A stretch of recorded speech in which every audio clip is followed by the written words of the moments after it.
real quick review, just to make sure everybody's on the same page as far as building this truss configuration, okay? First, make sure that you are using millimeters. All the constraints I gave you, all the dimensions I showed you on that Google sheet are all in millimeters, okay? Here's one way to do this, okay? I'm just going to show you guys kind of how I stack this thing. So if you look at how this is built,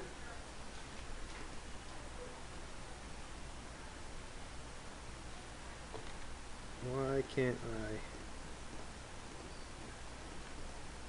There we go. This is how I started.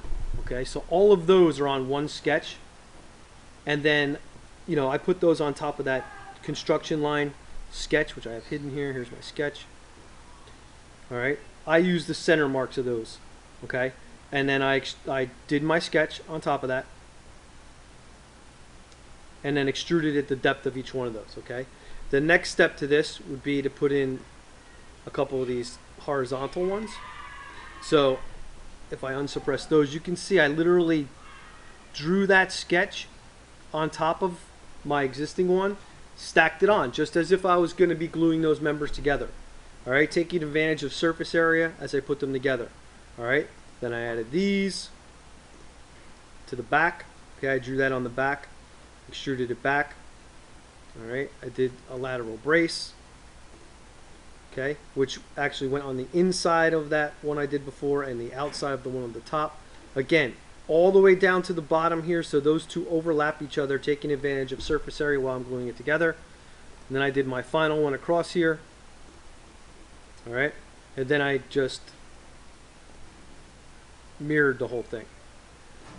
Okay, so the things I want to point out to you, I'll show you the bridge itself. Okay, let's look at kind of the bottom of this. If you look closely, first there's the hole in the deck, right?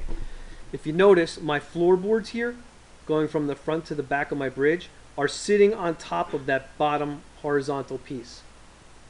That's important.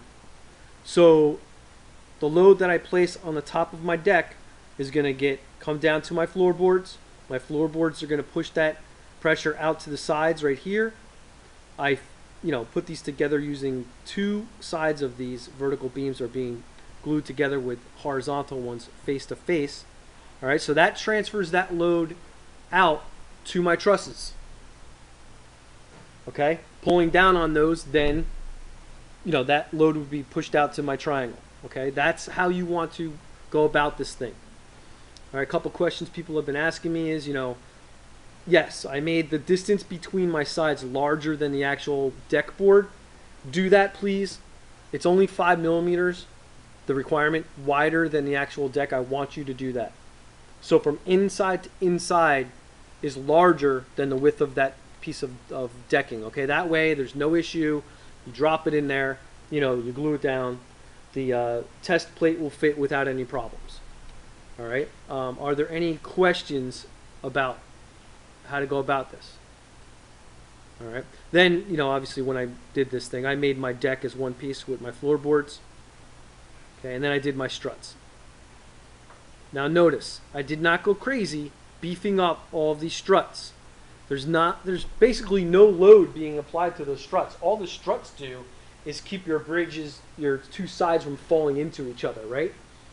And making your sides, perpendicular to the surface. So you don't need to go crazy with those. Notice that I don't even have one in the center. That gives me an area to put the screwdriver down to tighten up the test plate. All right, so just think about those things as you're building your bridge. And again, you want to do sketch, extrude, sketch, extrude, sketch, extrude. All right.